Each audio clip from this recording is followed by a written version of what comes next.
Welcome to Lecture 6 for Chemistry 141, and we're going to look at the start of quantum mechanics and really how it all began with light.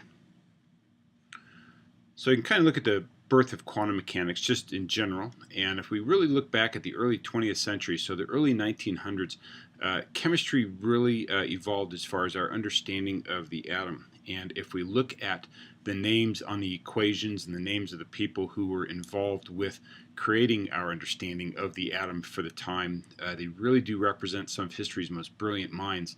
And it's one of those times in history where a lot of important people found each other and were able to get together and work out some of our more complex mathematical problems and how they applied to quantum mechanics. So a lot of these concepts were extremely difficult to comprehend, some of which we still try to understand today. You may see some of that in the news occasionally where they're looking at Schrodinger's equation, or if they're looking at some of Einstein's theories, and we still try to understand some of what they came up with almost 100 years ago.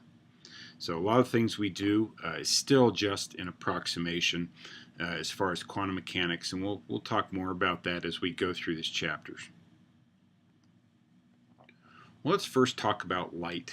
It was discovered that electrons share a lot of characteristics with light. So before we can really start to understand the electrons going around an atom, we really need to understand how light works. And as it turns out, most of our really tiny particles have the same characteristics as light. Now, light is also called electromagnetic radiation. And the reason for that is that it has an electrical field component and a magnetic field component that we see down here in our graph. And we know that light moves very quickly. We hear the term the speed of light very fast. It is a constant that we use quite frequently in this unit. Our speed of light is given to us by the letter c, and it's equal to 3.00 times 10 to the 8th meters per second. If you carry that out to more significant figures, it ends up being 2.998 something something. So we just usually round 3.00 times 10 to the 8th. Let's characterize our light.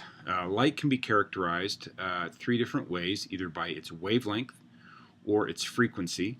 And then we'll also sometimes characterize it by its amplitude, which doesn't have a specific Greek letter there. Wavelength is usually given by lambda, and frequency is usually given by the Greek letter nu, not a V as it looks like on the screen there. That is a Greek letter nu. Amplitude doesn't really have its own letter. Let's look at each one of these. So wavelength is the physical distance between crests of a light wave, whereas frequency is the number of crests that passes a point in some given time. Now, these two quantities, wavelength and frequency, are in fact related to each other through c, and we'll see that equation here in just a little bit. Now, amplitude is really the vertical height of your crest of your wave, and that's what determines the intensity of your light. Let's take a look at some cartoons here on these things. So when we're looking at a wavelength here, so here we see a wave of light.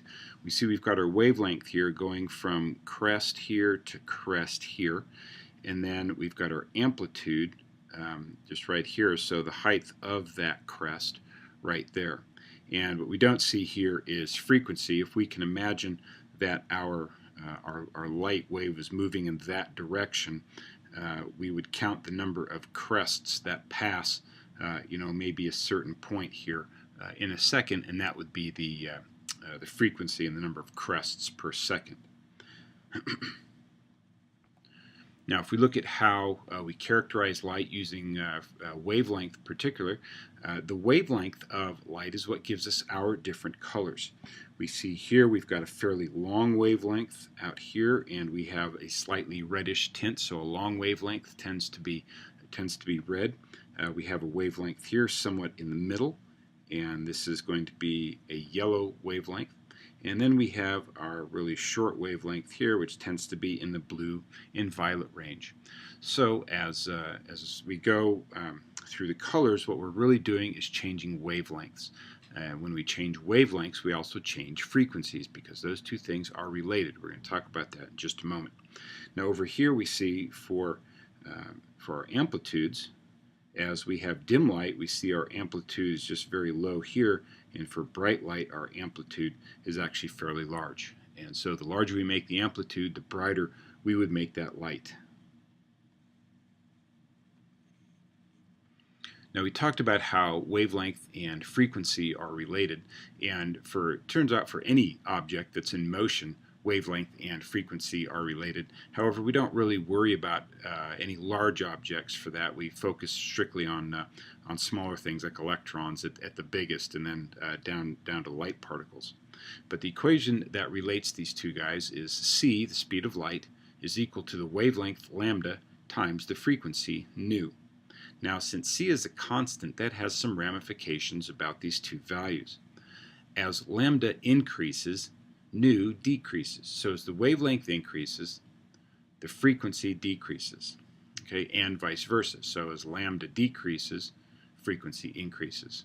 So we saw that as we go from red light to yellow light to blue light, our wavelength was decreasing, it was going down, and that means we've got more crests in a certain little area. So that would mean that our frequency would increase in that time. And we'll eventually get to the point where we're relating that back to energy. Let's take a look at an example here. So we have a green light laser that has a wavelength of about 515 nanometers. And we want to know, what is the frequency of this light? Let's go ahead and work that one out.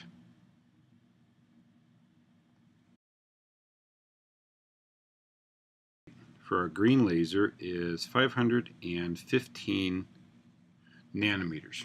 And we also know, since we're dealing with light, that we have a speed of light equaling 3.00 times 10 to the 8th meters per second. Okay, so what we're looking for is our frequency for that. Now we do have an equation that relates c, lambda, and nu. So we have c is equal to lambda times nu. Now we're looking for nu, so let's go ahead and rearrange this equation. We're going to divide both sides by lambda to get nu all by itself. That's going to allow my lambda here to cancel, and that leaves me with c over lambda is equal to nu. So it would seem a very straightforward process at this point to just go ahead and take our speed of light, c, divide by our lambda wavelength, and get our nu. The only problem is we have issues with units. Notice my length unit for lambda is in nanometers, and my length unit for the speed of light is in meters. So we're going to have to get those two things to be the same in order to cancel them out. So we're going to have to convert one of those. Let's go ahead and convert our lambda into meters. So we're going to take lambda, so that's going to be equal to 515 nanometers. We're going to multiply that by a conversion factor. And since we want meters, we're going to put 1 meter up on top. And if we look up the conversion factor between meters and nanometers, there are 10 to the 9th nanometers per every meter.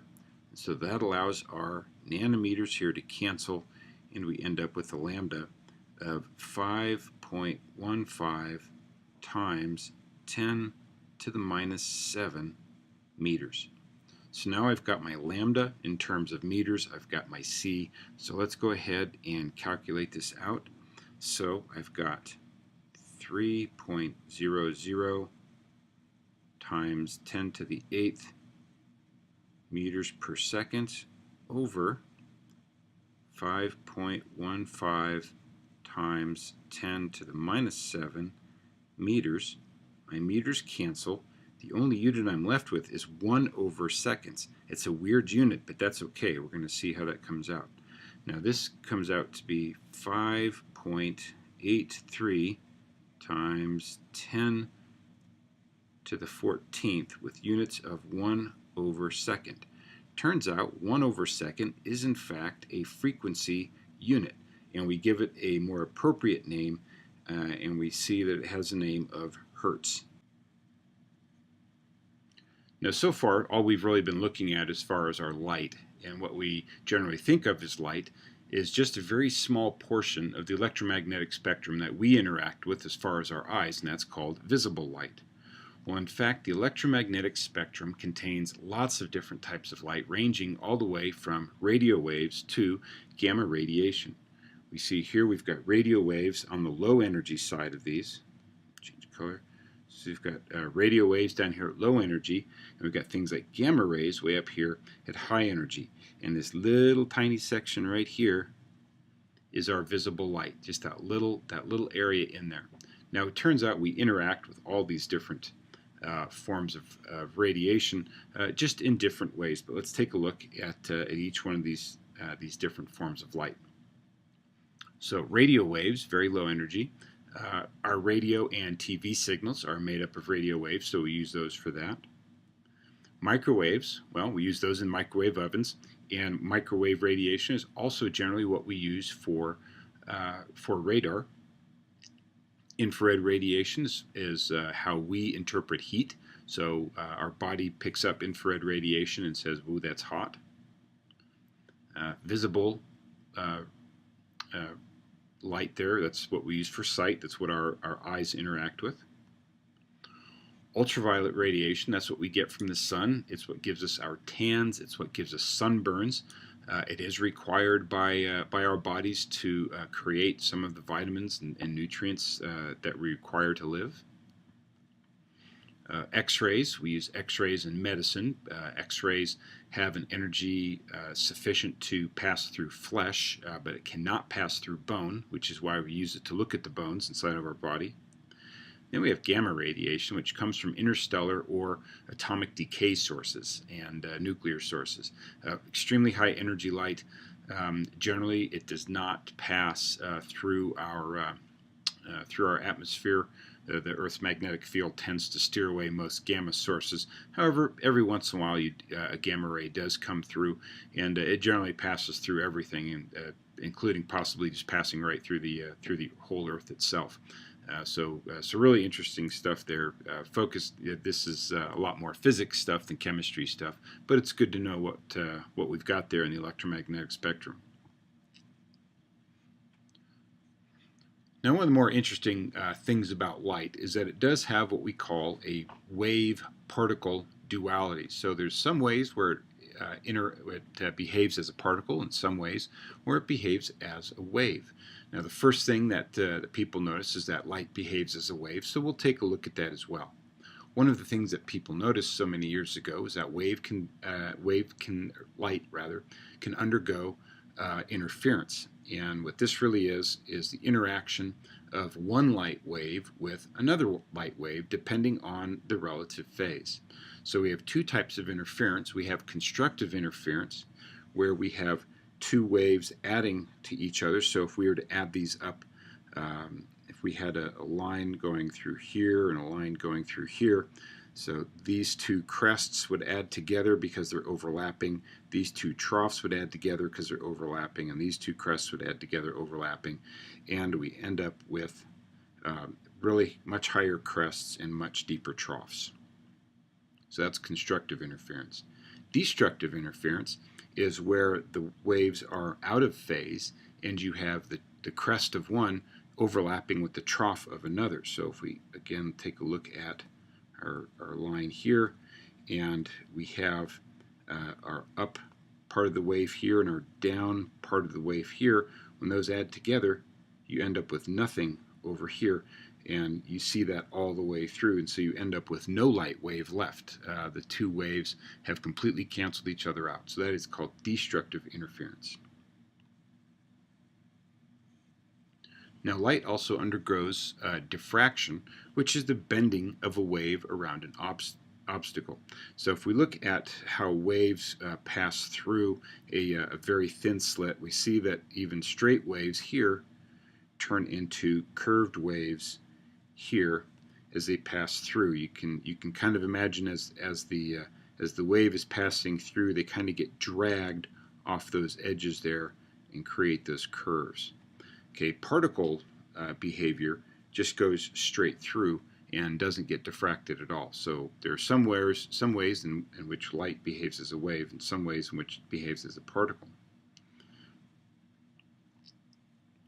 Now if we look at two-slit diffraction, we get kind of a combining of some of these two things. So here we have a light source. Here we have our light coming through. Here they show it bent. It could easily be straight as well. But now that we have two slits, we have two sets of waves setting up now here. And as they start to spread out and they start to come together, we start to see patterns of constructive interference and destructive interference. And on the film where it's at, you start seeing areas of destructive interference here and constructive interference here. So you have really bright and then really dark and then really bright. Our bright ones here are in red, and then really dark. So you have these alternating patterns. That was supposed to be a dark one there. So you have dark and light, dark and light. So where the really light spots are, we have constructive interference here, and where the really dark spots are, we have destructive interference. So we start to get what's called a diffraction pattern or an interference pattern. So that's how we know light behaves as a wave. Now what about light as a particle? Well, we looked at light as only a wave for quite some time until certain observations were made. A lot of these by Max Planck and Albert Einstein. And one of these things is the photoelectric effect. And this is where you shine light onto a metal surface, and at some point that metal surface will begin to eject electrons as you change the voltage. So as you change the voltage, or you change the frequency of the light rather. And so as you change the light, when a metal or an electron gets ejected off, it comes across and it hits this tube here, which then connects a circuit going to a battery, and the little current meter says, hey, I got some current running through because I've got a flow of electrons. And so the flow of electrons off of this metal surface to this other terminal in the tube gives you a signal. Now if we look at what was going on here, it turned out that, well, people thought originally that the intensity of the light is what would cause those electrons to come flying off of the metal. That really wasn't what happened at all. Instead, what it was is that the electrons coming off were dependent on the frequency of light. And so here we see a nice little graph that indicates that. So here we have two samples of light being shown on a metal sample, and even at a lower intensity, which is the red here, comes across, and then at some frequency, the electron ejection rate goes way up. And even at a higher light intensity, here in blue, it comes up and it takes the exact same frequency to come off. Even though the light was brighter, it still required the exact same frequency to cause electrons to come off. Well, this indicated that the intensity of the light is not what was important to the metals, and that the frequency is really what controlled the energy of the light, not the amount of light, but the frequency of the light. So this led to the photoelectric effect. And so Einstein realized that light energy must come in packets with a certain energy, and that energy is dictated by the frequency. So this is what we were talking about earlier. So we came up with an equation where E is equal to h nu, and h is equal to Planck's constant. And it has a very small number. H is equal to 6.626 times 10 to the minus 34 joule seconds. And we'll see that a little bit later in the chapter as we start to get into calculations with this. So here we see that energy is directly related to the frequency, and h is a constant. So by that equation we can see that as frequency goes up, energy also goes up. Now we can expand this equation by replacing our frequency variable there, nu, with c over lambda from c is equal to lambda times nu. So what we also have is that E is equal to hc over lambda. What that equation tells us is that energy is also related to the wavelength. And since wavelength is in the denominator, as wavelength goes down, energy goes up.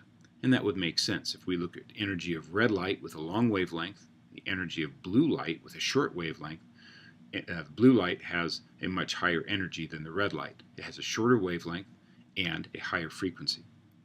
Well, that finishes out Lecture 6. I hope you enjoyed the topics on here, and if you have any questions, make sure you contact us.